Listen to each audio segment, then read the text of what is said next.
Hello viewers, ನಾನು ನಿಮಗೆ ಹೇಳಿದ್ನಲ್ಲ ಬೇಳೆನ ರುಬ್ಬುದೇಲೇನೆ ಹೇಗೆ ಹೋಳಿಗೆ ಮಾಡೋದಂತೇಳಿ. ನಾನಿವತ್ತು ಈ ವಿಡಿಯೋನ ನಿಮಗಾಗಿ ತೊಗೊಂಡು ಬಂದಿದ್ದೀನಿ. ಕೊನೆವರೆಗೂ ಸ್ಕಿಪ್ ಮಾಡಿದರೆ ಈ ವಿಡಿಯೋ ನೋಡಿ, ನಿಮ್ಗೆ ಒಳ್ಳೊಳ್ಳೆ ಟಿಪ್ಸ್ ಸಿಗುತ್ತೆ. Thanks for watching Anu's kitchen aroma.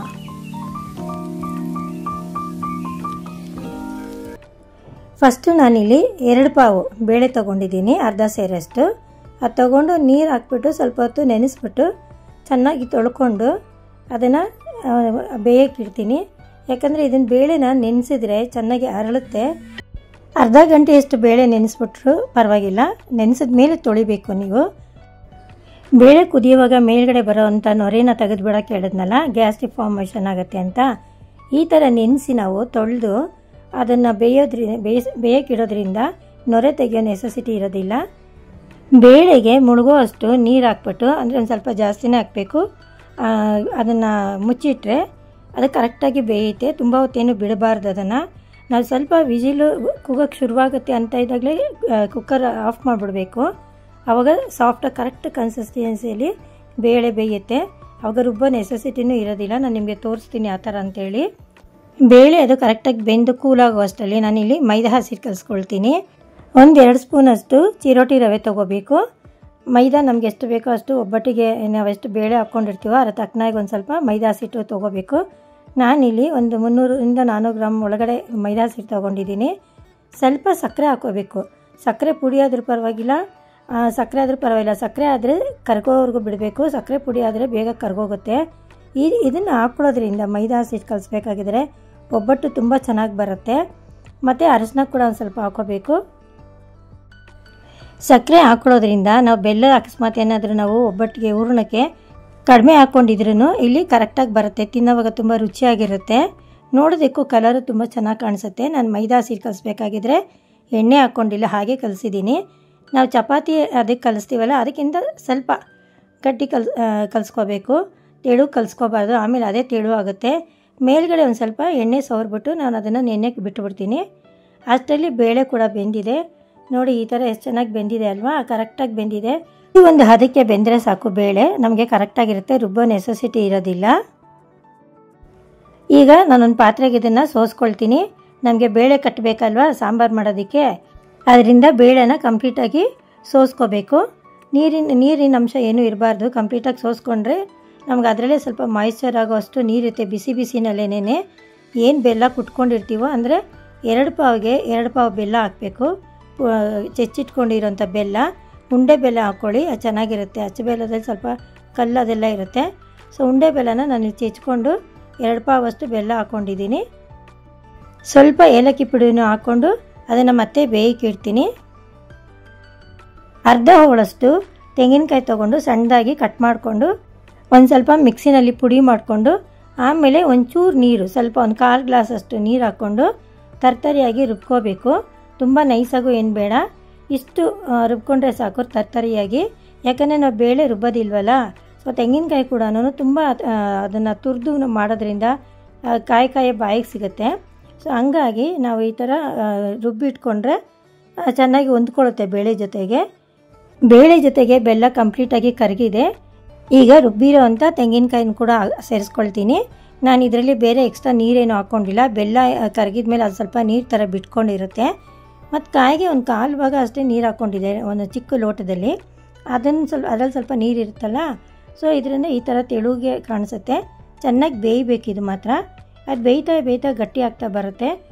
ಕುದಿಯೋವಾಗ ಹುಷಾರು, ನಾವೇನಾದರೂ ಸ್ವಲ್ಪ ಉದ್ದ ಇರೋ ಕೈ ಹಿಡಿ ತೊಗೊಂಡು ತಿರುಗಿಸ್ಬೇಕು. ಇಲ್ಲ ಅಂತಂದರೆ ಬೇಳೆ ಕುದೀತಾ ಇರುತ್ತಲ್ಲ, ಆ ನೀರು ಕೈಗೆ ಎಗರಿದ್ರೆ ಬಿಸಿ ತಾಗುತ್ತೆ. ಅದರಿಂದ ಕೈ ಬಿಡ್ದಲೇನೆ ತಳ ಹತ್ತದಂಗೆ ಚೆನ್ನಾಗಿ ತಿರುಗಿಸ್ತಾ ಇರಬೇಕು. ಅವಾಗವಾಗ ನೋಡ್ಕೊಳ್ತಾನೆ ಇರಬೇಕು. ಆದಷ್ಟು ಮೀಡಿಯಮ್ ಉರಿ ಕೊಟ್ಕೊಳ್ಳಿ, ಫುಲ್ ಉರಿ ಕೊಡೋಕೆ ಹೋಗಬೇಡಿ, ಆವಾಗ ತಳ ಹತ್ತೋದಿಲ್ಲ. ನೋಡಿ ಎಷ್ಟು ಚೆನ್ನಾಗಿ ಬೆಂದಿದೆ, ಕಂಪ್ಲೀಟಾಗಿ ಈ ಥರ ಬೆಂದಿದೆ. ನಾನೇನು ಇದನ್ನು ರುಬ್ಬಲಿಲ್ಲ ಏನಿಲ್ಲ ಬೇಳೆನ. ಈ ಥರ ಒಂದು ನಾವೇನು ಹೂರಣ ತೊಗೊಳ್ತೀವೋ ಒಬ್ಬಟ್ಟು ಮಾಡೋದಕ್ಕೆ ಅಷ್ಟು ಕನ್ಸಿಸ್ಟೆನ್ಸಿಯಾಗಿ ಕರೆಕ್ಟಾಗಿ ಬಂದಿದೆ ಇದು. ಈ ಥರ ಉಂಡೆ ಮಾಡಿದ್ರೆ ಕೈಗೆ ನಮಗೆ ಬರಬೇಕು. ಆರದ ಮೇಲೆ ನೋಡಿ ಕಂಪ್ಲೀಟಾಗಿ ಈ ಥರ ಉಂಡೆ ಆಗುತ್ತೆ. ಈ ಒಬ್ಬಟ್ಟು ನಾವು ಎಷ್ಟು ಒಂದು ವಾರ ಬೇಕಾದರೂ ಹೂರಣ ಇಟ್ಕೊಂಡು ನಾವು ಮಾಡ್ಕೋಬೋದು, ಫ್ರಿಜ್ಜಲ್ಲಿ ಇಟ್ಕೊಂಡು. ಮೈದಾ ಕೂಡ ಅಷ್ಟೇನೆ, ತುಂಬ ಹೊತ್ತು ನಾನೇನು ನೆನೆಸಿಲ್ಲ. ಮ್ಯಾಕ್ಸಿಮಮ್ ಅಂದರೆ 1-1.5 ಅವರ್ ನೆಂದಿದೆ ಅಷ್ಟೇನೆ. ಎಷ್ಟು ಎಳೆ ಎಳೆಯಾಗಿ ಬಂದಿದೆ ಅಲ್ವಾ. ನಾನು ಎಣ್ಣೆ ಕೂಡ ಜಾಸ್ತಿ ಹಾಕ್ಕೊಂಡಿಲ್ಲ. ಕೆಲವರು ಎಷ್ಟೊಂದು ಎಣ್ಣೆ ಹಾಕ್ಕೊಳ್ತಾರೆ ಕಲಸೋದಕ್ಕೆ ಅಂತ ಹೇಳ್ತಾರೆ, ಸರಿಯಾಗಿ ಅದು ಎಳೆ ಬರೋದಿಲ್ಲ ಅಂತ. ಮತ್ತು ಚೆನ್ನಾಗಿ ಕುಟ್ಟೋದು ಅದೆಲ್ಲ ಮಾಡ್ತಾರೆ ಎಳೆ ಬರಲಿ ಅಂತ ಹೇಳಿ. ನಾನು ಕುಟ್ಟು ಇಲ್ಲ ಮತ್ತು ಎಣ್ಣೆ ಕೂಡ ಹಾಕ್ಕೊಂಡಿಲ್ಲ, ತುಂಬ ಚೆನ್ನಾಗಿ ಬರುತ್ತೆ. ಸ್ವಲ್ಪ ಚಿರೋಟಿ ರವೆ ಕೂಡ ಹಾಕ್ಕೊಂಡಿರ್ತೀನಲ್ಲ ಅದರಿಂದ.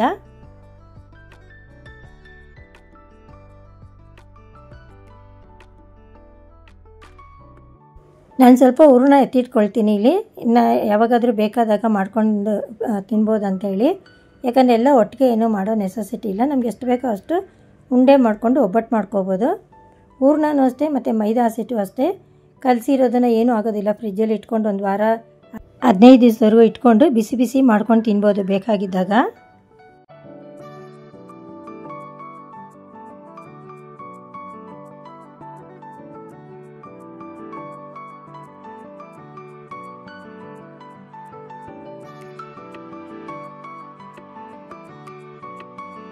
ತುಂಬ ಮೈದಾ ಎಲ್ಲ ಏನು ತೊಗೊಳ್ಳೋಷ್ಟೇನು ನೆಸೆಸಿಟಿ ಇಲ್ಲ, ಸ್ವಲ್ಪ ತೊಗೊಂಡ್ರೆ ಸಾಕು. ಅದನ್ನು ಈ ಥರ ಎಲ್ಲರಿಗೂ ಗೊತ್ತಲ್ವ, ಅದೇ ರೀತಿಯೇ ನಾನು ಇದನ್ನು ಒತ್ಕೊಂಡು ಮೇಲ್ಗಡೆ ಒಳಗಡೆ ಸ್ಟಫ್ ಮಾಡಿಕೊಂಡು ಬೆಂದಿರೋ ಅಂಥ ಬೇಳೆನ ಕವರ್ ಮಾಡಿ ಕಂಪ್ಲೀಟಾಗಿ ತೆಳುಗೆ, ಎಷ್ಟು ತೆಳು ಬೇಕಾದರೂ ನಾವು ಇದನ್ನು ಒಬ್ಬಟ್ಟನ್ನ ತಟ್ಕೋಬೋದು. ತುಂಬ ಚೆನ್ನಾಗಿ ಬರುತ್ತೆ, ಕಿತ್ತೋಗೋದಿಲ್ಲ ಏನಿಲ್ಲ. ನಮ್ಗೆ ಎಷ್ಟು ಬೇಕೋ ಅಷ್ಟು ಒಬ್ಬಟ್ಟು ಮಾಡಿಕೊಂಡು ಈ ಯೂಸ್ ಆ್ಯಂಡ್ ಥ್ರೋ ಪೇಪರ್ನ ಕ್ಲೀನಾಗಿ ಟಿಶ್ಯೂ ಪೇಪರಲ್ಲಿ ಒರೆಸ್ಬಿಟ್ಟು ಎತ್ತಿಟ್ಕೊಂಡು ಮತ್ತೆ ನಾವು ಬೇಕಾದಾಗ ಯೂಸ್ ಮಾಡ್ಕೋಬೋದು. ಒಂದು ಸ್ವಲ್ಪನೂ ಜಿಡ್ಡು ಗಿಡ್ಡು ಏನೂ ಆಗೋದಿಲ್ಲ. ನೋಡಿ, ತವಾ ಮೇಲೆ ಒಂದು ಸ್ವಲ್ಪ ಎಣ್ಣೆ ಸವರ್ಬಿಟ್ಟು ನಾನು ಏನು ಒತ್ಕೊಂಡಿದ್ದೀನೋ ಹೂರಣನ ಯೂಸ್ ಆ್ಯಂಡ್ ಥ್ರೋ ಪೇಪರಲ್ಲಿ ನೀಟಾಗಿ ಬರುತ್ತೆ. ನೀವು ಯೂಸ್ ಆ್ಯಂಡ್ ಥ್ರೋ ಪೇಪರ್ನ ಡೈರೆಕ್ಟಾಗಿ ಹೆಂಚಿನ ಮೇಲೆ ಹಾಕಿದ್ರೂ ಕೂಡ ಕ್ಲೀನಾಗಿ ಒಬ್ಬಟ್ಟು ಬಿಟ್ಕೊಳ್ಳುತ್ತೆ. ಯಾವುದೇ ಕಾರಣಕ್ಕೂ ಪೇಪರ್ ಏನು ಬಿಸಿನೂ ಬರೋದಿಲ್ಲ ಮತ್ತು ಅದನ್ನು ಯೂಸ್ ಮಾಡ್ಕೊಳ್ಳೋಕ್ಕೂ ಬರುತ್ತೆ, ಏನೂ ಆಗೋದಿಲ್ಲ. ಸ್ವಲ್ಪ ಅಷ್ಟೇ ಎಣ್ಣೆ ತೊಗೊಂಡು ಅದನ್ನು ಸವರ್ಕೊಂಡು ಮತ್ತು ಸೇಮ್ ಅದೇ ಥರನೇ ರಿಪೀಟೆಡ್ ಮಾಡಿಕೊಂಡು ಎಲ್ಲ ಒಬ್ಬಟ್ಟು ಮಾಡ್ಕೊಳ್ತೀನಿ. ನೋಡಿ ಎಷ್ಟು ಚೆನ್ನಾಗಿ ಬರುತ್ತಲ್ವಾ. ನೀವು ಕೂಡ ಇದೇ ರೀತಿ ಮನೆಯಲ್ಲಿ ಮಾಡ್ಕೊಳ್ಳಿ, ತುಂಬ ಚೆನ್ನಾಗಿ ಬರುತ್ತೆ. ಯಾವುದೇ ಅಡುಗೆ ಆದರೂ ಅಷ್ಟೇ ನಾವು ಪ್ರೀತಿಯಿಂದ ಖುಷಿಯಿಂದ ಮಾಡಿದ್ರೆ ಅದು ಚೆನ್ನಾಗೇ ಬರುತ್ತೆ ನೀಟಾಗಿ. ಮತ್ತು ನಾವು ಅದನ್ನು ಏನು ಬೇಳೆನ ನೋಡಿದ್ರಲ್ವ ನೀವು, ರುಬ್ಬೋ ನೆಸೆಸಿಟಿನೂ ಇಲ್ಲ. ಕರೆಂಟ್ ಏನಾದರೂ ಹೊಟ್ಟೋಗುತ್ತೆ ಅಂದ್ಕೊಳ್ಳಿ, ಬೇಳೆನ ಅವಾಗ ಸಡನ್ನಾಗಿ ಬೇಳೆ ಬೇಯಿಸ್ಕೊಂಡಿರ್ತೀವಿ. ತುಂಬ ಸರ್ತಿ ನೋಡಿರ್ತೀವಿ, ಎಷ್ಟೋ ಮನೆಯಲ್ಲಿ ಕರೆಕ್ಟಾಗಿ ಬೇಳೆ ರುಬ್ಬೋ ಟೈಮಲ್ಲಿ ಕರೆಂಟ್ ಹೊಟ್ಟೋಗಿರುತ್ತೆ. ಅಂಥ ಟೈಮಲ್ಲೆಲ್ಲನೂ ನಮಗೆ ಇದು ತುಂಬ ಉಪಯೋಗಕ್ಕೆ ಬರುತ್ತೆ, ಬೇಗ ಕೂಡ ಆಗುತ್ತೆ.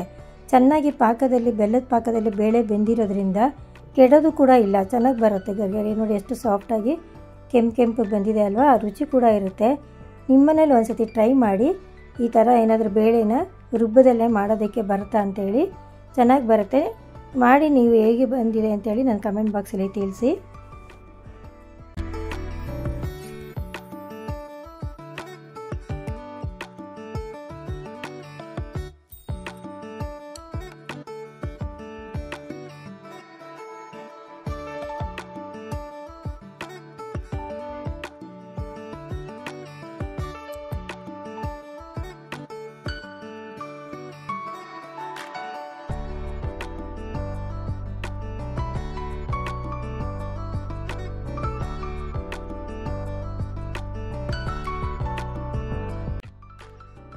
ಮೈದಾ ಹಸಿಟ್ಟು ನೆನೀತಾ ತುಂಬ ಚೆನ್ನಾಗಿ ಉಬ್ಬಿ ಬರುತ್ತೆ. ಒಬ್ಬಟ್ಟು ಮಾಡಬೇಕಾಗಿದ್ರೆ ತಿನ್ನೋವಾಗಲೂ ಅಷ್ಟೇನೆ ಸಾಫ್ಟಾಗಿರುತ್ತೆ ಮತ್ತು ತುಂಬ ಮೈದಾ ಹಾಕಿದ್ದೀವಿ ಅಂತ ಗೊತ್ತಾಗೋದಿಲ್ಲ, ಅಷ್ಟು ಚೆನ್ನಾಗಿ ಬರುತ್ತೆ.